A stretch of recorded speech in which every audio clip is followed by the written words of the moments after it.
Hello sweet friends, my name is Birdie and I am your friendly neighborhood forest witch, and today is day 7 of the 12 Days of Yule Challenge by Ivy the Occultist, and today's theme is connecting to your land in winter. So if you're new to my channel, I actually moved to Fort Wayne, Indiana in 2020, and it's a semi-large city, I would say, but I'm originally from the farmlands of Pennsylvania along the Appalachian Trail, so I'm used to mountains, and unfortunately Indiana is completely flat. And I'm not sure if you can hear it or not, but even in this little park that is near my house, you can still hear the traffic from the city in the background, unfortunately. But this is about as good as it's gonna get unless I drove a little bit further to my state park.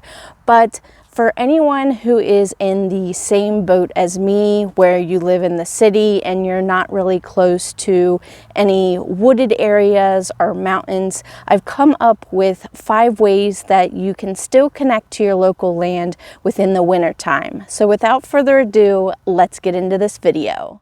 So the first idea is probably an obvious one, but it's to go hiking during the winter time. Now, anytime that I go somewhere, whether it be traveling or just passing through, or even if I move, I always look up the state parks, the nature preserves, and any wooded areas, you know, that are going to be around me during that time. And a good app to use to find local trails is called AllTrails, and I will leave a link to it down in the description. This video isn't sponsored by them, but I did want to share this app because it does come in really handy, especially if you do a lot of traveling and like to go hiking wherever you go. But I absolutely love this app. You can, not only does it show you all the trails that are in that vicinity, but you can also save the routes that you go and also save your favorite routes. So it's a really good resource to use. But not only is hiking good to do in spring and my favorite fall, but I also find winter to be absolutely beautiful time to go hiking. It's so peaceful. The trails aren't clustered with people because not a lot of people like to go out when it's cold outside, and everything is just in hibernation mode. And I find it to be easier to meditate and connect with the land during winter. So definitely bundle up, girl, and go out there and do some hiking and meditating on the trails, because it's an absolutely beautiful time to do it. And my second idea goes hand in hand with the first one, but this one is to see if there's any type of guided hikes in your area. Now, my local nature preserve does some fantastic guided hikes, and I've already been on a few of them. One, see, do you hear all this traffic? It's ridiculous. I get no peace here in Indiana, no peace. But anyways, look on the website for your nature preserve or your state parks to see if they do any type of guided hikes. I've done some already at mine. They did a hibernation hike that I went on where I learned all about the things that were getting ready to hibernate. They also do ones for the full moon, like the most recent one was for the buck moon, and it was so beautiful. You can actually go hiking at nighttime under the full moon and learn about how animals react to the full moon, and it's just such a beautiful experience. So definitely check out your local parks to see if they do anything like that, because like I said, it is such a beautiful experience and I've learned so much. The third idea is to identify and learn about different winter plants in your area. So while you're out hiking or even taking a walk in your local neighborhood, use a plant identification app to find out what the plant is and learn more about it. So I personally use the app called Picture This. Now, this isn't sponsored either, but I will leave a link to it down in the description. It's a really simple app to use, and essentially it's just a point and click app.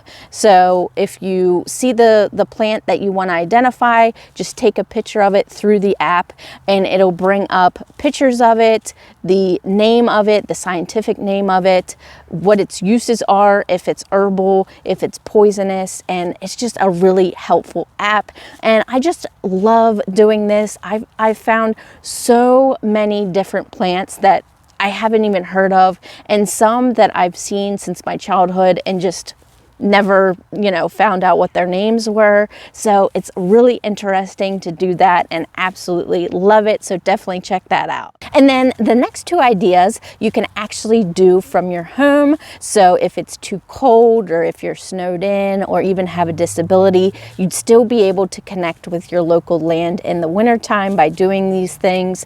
So number 4 is to actually bring nature indoors. So if you have a disability and aren't able to walk or you're in a wheelchair, you'll need some help for this one, but it's to collect some local dirt from a park or even just a piece of land that is local to you.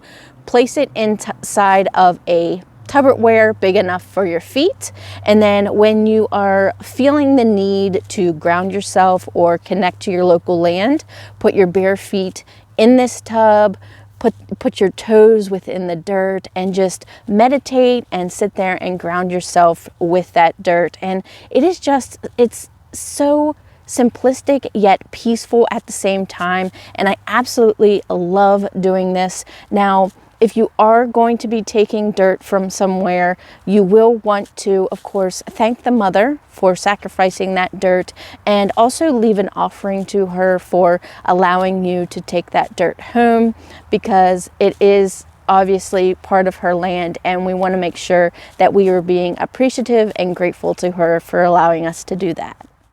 And then last but not least, number 5 is learning more about your land through books that you can borrow from the library.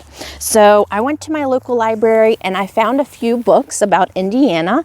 This one's called The Natural Heritage of Indiana. So I can't wait to delve into this one. I also found one called A Guide to Natural Areas of Northern Indiana. 125 unique places to explore. Really excited about that one. And then of course I had to get one about the birds of Indiana as well. So, and actually while I'm sitting out here, there are some birds making different noises, so I want to see if I can ID them. And if you're not able to actually physically get to your library, some of these books are also available digitally through ebook on Hoopla, Libby, and things like that. So check to see if your local library has a partnership with those reading apps, because yeah, if you can't get the physical copy, definitely check out the ebook as well.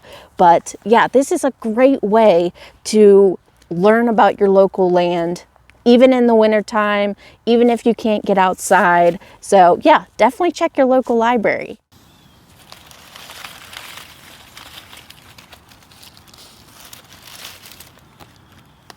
Oh no, it's a little pod.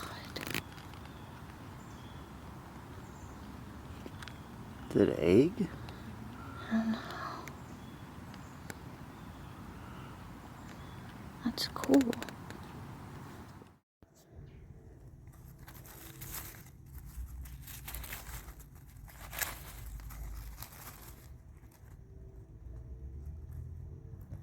I hope you found these ideas useful for connecting to your land this winter, and come back tomorrow. I won't be participating in tomorrow's theme of Yule Spirits. However, I'll still be posting a video about what I received for Yule, so definitely come back tomorrow to see that video. But thank you all so much for watching this video. Be sure to like and subscribe, and I'll see you in the next one.